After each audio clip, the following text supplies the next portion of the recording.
Bismillahirrahmanirrahim. Assalamualaikum warahmatullahi wabarakatuh. Salam sejahtera tuan-tuan dan puan-puan, hadirin dan hadirat yang saya hormati sekalian. Saya berucap di depan anda semua bukan sebagai Menteri Belia dan Sukan.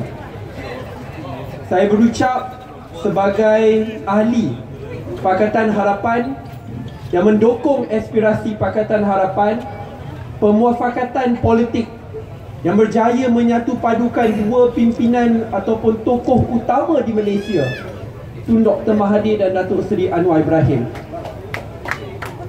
Sebab itu bila saya datang, kereta kena drive sendiri. Ada kawan-kawan semua. Bodyguard tak ada? Tak ada.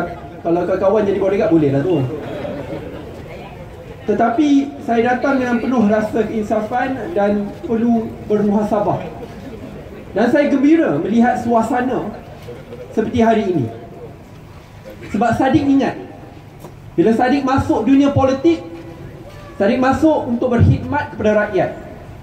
Kerana Pakatan Harapan merupakan parti yang berkhidmat kepada rakyat. Bukan parti yang didominasi oleh hanya segelintir pihak, atau parti di mana semua aktiviti-aktivitinya dibuat dalam dewan yang besar, ada aircon, makanan semua percuma, beri baju dan topi secara percuma. Tetapi Pakatan Harapan merupakan salah satu koalisi yang milik rakyat. Dan pada hari ini, walaupun kita lihat beberapa menteri yang berucap tadi, Menteri Ekonomi, kita ada bekas menteri besar dan salah satu tokoh pimpinan paling kita hormati, Tan Sri Rais Yatim. Tetapi kita semua dalam suasana seperti ini, seperti kita masih dalam pembangkang dulu lagi. Tapi itulah Pakatan Harapan. Saya berucap di sini kerana saya ingin meminta bantuan rakan-rakan sekalian. Dan pada masa yang sama, saya agak yakin kemenangan yang akan tiba esok akan membawa kemenangan yang jauh lebih besar bagi penduduk di Port Dickson. Saya ingin kongsikan satu cerita. Dia tak boleh berucap panjang. Depan Tan Sri kita hormat, Yasi Tan Sri berucap jauh lebih panjang pada ni. Dia dulu presiden saya kat UIA ni. Dia kat rumah kat Negeri Sembilan, pendek saja. Saya nak kongsikan satu cerita. Bila Sadiq kecil dulu, ada orang Johor, bila masa nak cuti, selalu ibu Sadiq seorang cikgu selalu akan bawa ke Port Dickson. Pada masa tu Sadiq ingat lagi, Port Dickson merupakan salah satu tempat tumpuan utama untuk keluarga Sadiq berkelah. Bukan Sadiq seorang, banyak orang Johor, di Selangor, kebanyakannya memang akan datang ke Port Dickson. Pantai-pantainya begitu cantik, pembangunannya begitu pesat. Tanya saja sesiapa saja di Malaysia, mereka akan kenali Port Dickson sebagai mutiara di belah selatan. Tapi bandingkan dengan pada hari ini, apa lagi yang boleh kita lakukan? Apakah tumpuan utama yang patut kita bawa, pimpinan utama, supaya impian dahulu, zaman kegemilangan dahulu boleh dikembalikan semula? Sadiq ingat cerita-cerita yang ibu bapa atuk nenek Sadiq selalu ceritakan pasal Langkawi terdahulu. Sebelum kepimpinan Tun Dr. Mahathir Mohamad, Langkawi merupakan salah satu pulau di mana kemajuannya tidak begitu besar, pembangunan tidak begitu pesat. Dan pada satu ketika dahulu, nak cakap orang luar Malaysia ni kenali Langkawi, orang Malaysia sendiri pun tak kenali Langkawi begitu baik. Tetapi di bawah pimpinan Tun Dr. Mahathir, apabila beliau dipilih, diberikan mandat oleh rakyat, pembangunannya begitu pesat sekali. Sampai ke satu tahap Langkawi bukan sahaja dikenali di Malaysia, tetapi di seantara dunia, di mana orang datang ke Langkawi berkelah, membawa berbilion-bilion ringgit pelaburan, dan akhirnya orang Langkawi sendiri yang rasa nikmatnya. Sadiq yakin sejarah Langkawi boleh berulang di tanah Port Dickson ini. Apabila kita ada pimpinan seperti Datuk Seri Anwar Ibrahim, dengan kedudukan, posisinya, beliau boleh menarik pelaburan begitu pesat, pembangunan begitu pesat, dan akhirnya yang akan rasa nikmatnya merupakan kita semua juga. Sadiq inginkan cerita yang sama yang Sadiq lalui sebelum ini. di mana bila tibanya masa bercuti dan berkelah, kita akan datang ke Port Dickson. Kerana akhirnya Port Dickson itu merupakan mutiara di hati kita semua.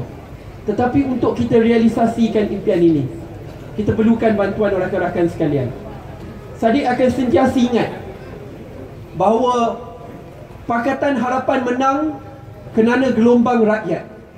Kerana rakyat seperti kalian semua yang tak perlu pakai baju politik, dan selalunya pakai baju biasa dan pakai kain plekat kat belakang tadi, yang pergi berkempen rumah ke rumah, pergi jumpa rakan-rakan dalam keluarga, kempen pejabat ke pejabat, tanpa sogokan ataupun ugutan pun. Mereka tetap bermuhasabah, istiqamah dalam perjuangan tersebut. Kemenangan itu merupakan kemenangan rakyat. Selepas pilihan raya, kita nak kekalkan momentum tersebut. Kita nak pastikan bahawa Pakatan Harapan ini betul-betul milik rakyat, digerakkan oleh rakyat, tak perlu digerakkan oleh duit, tak perlu digerakkan oleh kuasa. Dan gelombang yang sama kita lihat di seluruh Malaysia pada PRU 14 perlu juga kita lihat di bumi Port Dickson. Boleh ke tak? Tuan-tuan dan puan-puan sekalian, pastikan esok, hujan ke tak hujan, keluar ramai-ramai mengundi. Buktikan kepada rakyat Malaysia bahawa kebangkitan di Port Dickson ini merupakan penerusan legasi Tun Dr. Mahathir dan Datuk Seri Anwar Ibrahim, gandingan politik yang begitu kuat. Kerana akhirnya kemenangan itu bukan kerana kemenangan tokoh saja, tetapi merupakan kemenangan milik rakyat. Akhir sekali, ni baru Sadiq nak ambil masa seminit je masuk bab kementerian sekejap. Jadi politik selamat kementerian. Esok hari besar 13 hari bulan, bukan saja sebab rakyat Port Dickson akan pergi mengundi, tapi esok hari Sukan Negara. Jangan lupa esok cepat-cepat pakai tracksuit. Pagi-pagi kalau Port Dickson ni, yang rakyat Port Dickson pergilah mengundi. Lepas mengundi tu exercise sikit. Ni kena fit juga, orang Port Dickson kena fit. Dah nampak Datuk Seri Anwar pergi jogging, lepas ni kita semua pun pergi jogging. Tan Sri, Tan Sri fit ni. Dekat UIA banyak kali program sama, kena join sekali. Esok panggil akak-akak, ibu-ibu, adik-adik semua bersukan sekali. Kalau lepas dah mengundi tu nak turun ke KL Sport City Bukit Jalil, Sadiq mengalu-alukan, ni bawa kerja kementerian sikit, kena sebarkan mesej. InsyaAllah tuan-tuan dan puan-puan sekalian, esok hari yang besar kepada kita semua. Pastikan kita bekerjasama, teruskan legasi Pakatan Harapan, di mana kuasa itu milik rakyat, milik kamu semua. Pakatan Harapan milik rakyat Malaysia. Terima kasih. Assalamualaikum warahmatullahi wabarakatuh. Pakatan! Pakatan! Pakatan! Terima kasih.